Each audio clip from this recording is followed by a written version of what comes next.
देख रहे prime TV. मैं हूं आपके साथ आरती तिवारी। वक्त हो चुका है राष्ट्रपति का, जहां राहुल गांधी एक बार फिर से विवादों में नजर आ रहे हैं।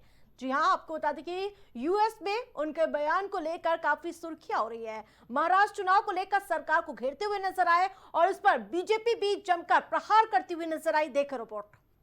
किसी ने कहा जब सीनियर नेता बने घूम रहे हैं मगर बूथ नहीं जिता पाते हैं। राहुल जी अमेरिका में जाके इलेक्शन कमीशन को कॉम्प्रोमाइज्ड बताते हैं। वो कहते हैं कि महाराष्ट्र के चुनाव में जिस प्रकार का मतदान हुआ वो एक तरह से फर्जीवाड़ा था। इलेक्शन कमीशन ने हमारे साथ समझौता किया। कांग्रेस सांसद राहुल गांधी एक बार फिर अपने विदेश दौरों पर दिए गए बयानों के कारण विवादों में हैं।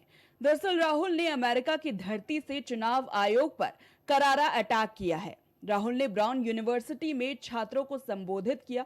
इस दौरान उन्होंने चुनाव आयोग की निष्पक्षता पर सवाल उठाए। राहुल ने कहा कि चुनाव आयोग ने समझौता कर लिया है। महाराष्ट्र चुनाव में जितने युवा हैं उनसे अधिक लोगों ने वोट किया। ईसी ने हमें वोटिंग के आंकड़े शाम 5:30 बजे दिए और 5:30 से 7:30 बजे के बीच 65 लाख वोटिंग हुई, यानी कि 2 घंटे में 65 लाख वोटिंग, जो कि नामुमकिन है।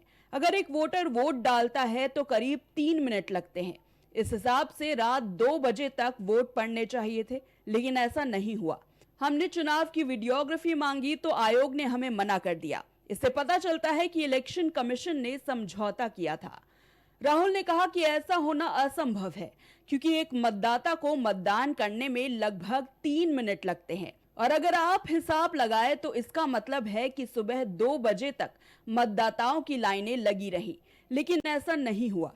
जब हमने उनसे वीडियोग्राफी के लिए कहा तो उन्होंने न केवल मना कर दिया बल्कि उन्होंने कानून भी बदल दिया ताकि अब हम वीडियोग्राफी के लिए ना कह सके। राहुल के इस बयान पर बीजेपी का पलटवार भी सामने आ गया है।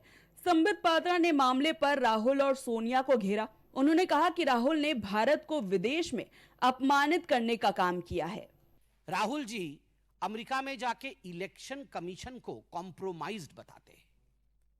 वो कहते हैं कि महाराष्ट्र के चुनाव में जिस प्रकार का मतदान हुआ वो एक तरह से फर्जीवाड़ा था। महाराष्ट्र में भारतीय जनता पार्टी को और उनके अलाइज को जीतना नहीं था और कहीं ना कहीं इलेक्शन कमीशन ने हमारे साथ समझौता किया। मैं राहुल जी से पूछना चाहता हूं, राहुल जी झारखंड भी तो उसी समय चुनाव हुआ था। क्या आपने इलेक्शन कमीशन के साथ झारखंड में समझौता किया था?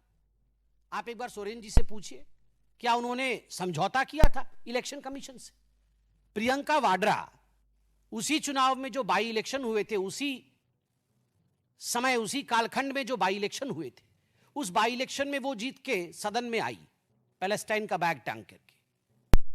आप बताइए, क्या प्रियंका वाड्रा ने रॉबर्ट वाड्रा की मध्यस्थता से इलेक्शन